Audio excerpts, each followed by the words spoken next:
Hey everyone, today I'm going to show you how you can create a savings account on Natwest. This is actually a very easy tutorial, so let's get right into it. First up, you're going to head over to Google or whatever browser you want, and then you're going to search for Natwest savings account. And then once it loads up, what you're going to do is you're going to see a website like this. So you could check everything to make sure it's agreeing with you, and then you're going to click on continue to apply. So then it says that you have to look at these like legal documents, so make sure you go through all of this, and then when you're ready you're going to click on continue right over here.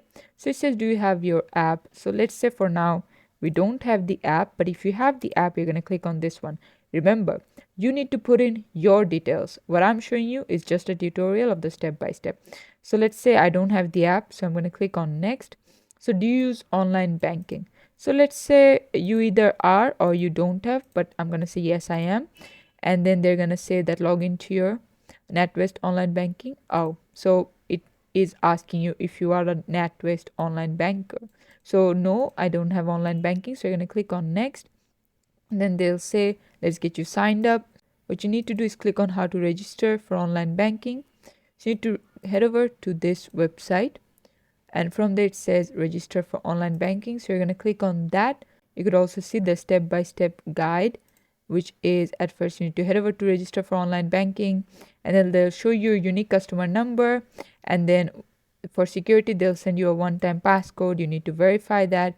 So after you're done for all of this, you're going to click on next, and then it's going to say that log into your NatWest online banking. So what you need to do at first is put in the 16-digit card number that you just received from the registration, and then you're going to head over and enter your online banking pin and password, and then you're going to select savings account because that's what you want to do.